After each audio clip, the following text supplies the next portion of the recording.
Compre agora mesmo, no link da descrição, e venha ter pesadelos conosco. A nossa comunidade Dark Web no aplicativo Amino está recheada de creepypastas e histórias de terror que você ainda não leu. Fique por dentro do mundo sobrenatural.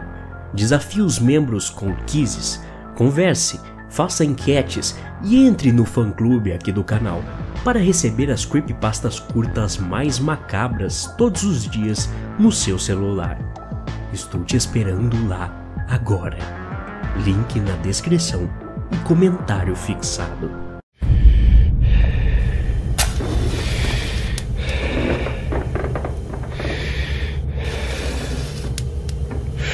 Há cerca de 5 anos atrás, tive o privilégio de morar em uma bela ilha por vários anos com meu marido, que estava lá na época.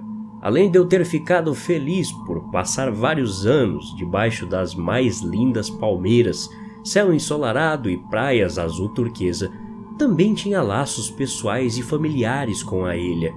Isso porque, anos atrás, meu avô estava no local daquele fatídico dia de setembro em que a base naval de Pearl Harbor foi atacada. Embora seu navio tenha sido um dos que menos sofreram danos e ele tenha sobrevivido, 2 de seus companheiros de tripulação não tiveram a mesma sorte. Minha avó disse que quando ele voltou de sua missão após a guerra, nunca mais foi o mesmo. Ele carregava o peso daquele dia nas costas, constantemente desejando poder voltar e refazer suas ações naquele dia, para que de alguma forma ajudasse seus amigos falecidos. Embora seu corpo tivesse retornado, minha avó falou uma vez em lágrimas que seu coração ainda estava na ilha. Ele faleceu, tragicamente, apenas alguns anos depois de um incêndio misterioso na casa que também levou quase todos os pertences dos meus avós. Por toda a minha vida, eu quis homenagear meu avô voltando para a ilha para prestar uma homenagem no local em que tantas pessoas se foram naquele dia, e esperava de alguma forma voltar ao longo dos anos para me conectar com o homem que nunca tive a oportunidade de conhecer. Poucas semanas depois de me mudar para a ilha, foi-me oferecido um cargo de administradora e de escritório de uma pequena empresa de publicidade local. Meu novo escritório estava localizado no centro histórico de Honolulu, em uma suíte antiga, porém impressionante por sua arquitetura. O edifício era conhecido por seus grandes arcos de pedra, um lobby ornamentado, decorado com folhas de ouro, portas de elevador embutidas e pisos detalhados de azulejos. Nosso escritório ficava perto do topo do prédio, com vista para a rua estreita e movimentada logo abaixo.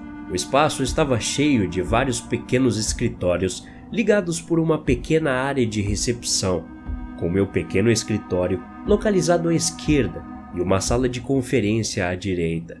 Embora grande parte do edifício tenha sido reformada, o tornando mais moderno, nossa parte do edifício permaneceu como era originalmente, com exceção dos fios elétricos escondidos. Os grandes tetos e portas em arco serviam como belo cenário, embora notei que em alguns lugares a tinta branca estava saindo. Em minha nova função como administradora do escritório, percebi que passei tempo demais olhando o local do que trabalhando de fato. E por esse e outros motivos, eu frequentemente deixava o escritório mais tarde do que os meus colegas. Como as ruas dessa parte de Honolulu estavam bem iluminadas e povoadas por uma infinidade de outros trabalhadores de escritório, eu me senti completamente segura e realmente gostei de trabalhar até mais tarde. Tudo perfeito, até eu começar a ouvir sons estranhos tarde da noite. Eu estava concentrada em roteirizar uma apresentação grande que faria no dia seguinte, quando peguei o telefone para marcar o horário com os meus clientes na manhã, ouvi o que parecia ser passos de alguém andando pelo corredor e crianças sussurrando na sala ao lado. Suponho que um dos meus colegas de trabalho ainda devia estar em seu escritório. Andei na ponta dos pés pelo corredor curto, espreitando por cada porta, a conversa ficando cada vez mais alta a cada passo, até que pudesse ouvi-los vindo do último escritório à direita. Rindo para mim mesma, entrei pela porta dizendo: "Angela, eu não sabia que você estava aqui tão tarde." Mas a última parte da frase morreu instantaneamente da minha boca. No minuto em que meus olhos olharam para a sala, os sons pararam completamente. O local estava escuro e silencioso, exceto pelo copo com canetas que estava caído no chão. Peguei as canetas e voltei para a frente do escritório, nervosa, tentando entender aquilo que eu sabia que tinha ouvido. Na esperança de algum contato humano, saí para o corredor e corri para um dos homens da manutenção, fazendo com que ele derrubasse os produtos de limpeza que estava carregando. Parei e gaguejei: "Sinto muito." Sua boca se abriu em um sorriso largo e ele riu, balançando a cabeça. "Sem problemas, não quebrou nada." Ele respondeu generosamente, pegando as coisas do chão. Ele parou por um momento, seus olhos fixos em mim, e eu vi um vislumbre de algo que não conseguia identificar. Então ele continuou a andar pelo corredor escuro, assobiando enquanto caminhava. Ainda inquieta com toda a experiência, decidi que era melhor voltar para o escritório, terminar meu trabalho e sair logo dali. Meia hora depois, os fichários estavam cuidadosamente empilhados em nosso espaço para reuniões. Tranquei a porta do escritório, vendo e ouvindo nada e ninguém quando saí do prédio. Cerca de um mês se passou depois desse evento, e a lembrança dos sussurros e passos quase desapareceu completamente da minha mente. Isso até um certo dia. Eu trabalhava sozinha até tarde novamente uma noite, com fones de ouvido, tocando minha playlist favorita, enquanto fazia algumas alterações ortográficas em alguns slides. Vindo da direção do refeitório, ouvi um estrondo e me arrepiei, com um formigamento estranho no estômago. Puxei meus fones de ouvido e pensei ouvir alguém correndo pelo corredor. Enquanto minha mente tentava uma explicação racional, corri para onde o barulho estridente havia emanado. Entrando na sala de descanso, acendi as luzes. A sala estava silenciosa e vazia, com exceção da minha caneca de café favorita, que estava quebrada no meio do chão. Fui em direção à caneca, minha mente em um jogo de cabo de guerra entre medo e racionalidade.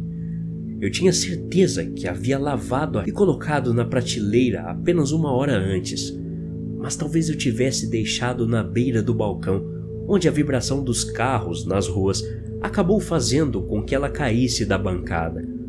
Quando peguei cuidadosamente os cacos da minha caneca quebrada, notei algo estranho. Na asa quebrada da caneca parecia haver uma marca de mão pequena. Eu descartei os restos da caneca e corri de volta para minha mesa, abrindo o notebook e digitando na pesquisa do Google "fantasmas de crianças". Depois adicionei a palavra Havaí. Os resultados que apareceram estavam distantes do que eu esperava. Em vez de histórias de uma criança falecida, ou como eu preferiria, nada, minha página se encheu de resultados de uma criatura chamada Menehune. Os Menehune, segundo a lenda, eram pequenas criaturas anãs nativas do Havaí, conhecidas por suas habilidades com artesanato e construção. Segundo alguns, eles eram semelhantes aos duendes, mas segundo outras lendas, tinham um lado muito mais sinistro. Várias histórias os descreveram como loucos e imprevisíveis, conhecidos por ficarem bastante chateados e agressivos se sentissem que seu espaço estava sendo invadido. Em algumas histórias, eles foram ligados a mortes e desaparecimentos inexplicáveis. Continuei a rolar a página, roendo preocupadamente as unhas, enquanto uma história após outra das travessuras do Menehune enchia minha tela. quando me assustei com o som de arranhão vindo atrás de mim. Quase voando da minha cadeira, me virei e novamente não vi nada. Até que olhei para o chão e notei uma pequena pilha de pó de tijolo e lascas de tinta. Com os olhos voltados para cima, notei que um dos tijolos parecia ter se movido. De repente, uma batida na porta do saguão do escritório. Corri para a área de recepção, aliviada por alguém estar ali para me distrair. De pé na porta estava o mesmo homem da manutenção que eu tinha visto no mês anterior, ainda segurando seus produtos de limpeza em um pano. "Sinto muito, senhora", disse ele, "mas precisamos desligar a energia desse andar para consertar uma luminária que foi vandalizada. Posso te acompanhar até lá fora se quiser." Aliviada por ter alguma desculpa para deixar o prédio, perguntei se ele se importaria de esperar alguns segundos enquanto eu pegava minha bolsa e notebook. Ele aceitou educadamente e, com uma onda de alívio, peguei minhas coisas e fui até ele no corredor. Ele deve ter notado minha ansiedade, porque quando entramos no elevador, ele perguntou com preocupação em sua voz: "Você está bem? Eu realmente espero não ter assustado você." "Sim", eu confirmei, desejando manter minha boca fechada e não parecer uma idiota completa. Em vez disso, acabei contando tudo sobre minhas experiências dos últimos 2 meses. A caneca quebrada e a impressão digital da mão, o tijolo que tinha se mexido, me sentindo mais tola a cada segundo. Ele falou muito pouco até sairmos do elevador. Mas quando saímos, ele me contou uma pequena história que me arrepiou até os ossos. Tá curioso para saber que história ele contou? Essa creepypasta termina no canal do Ambu. Então vá agora mesmo no link aqui na descrição e assista a parte 2 e última dessa história macabra. Até a próxima. Obrigado.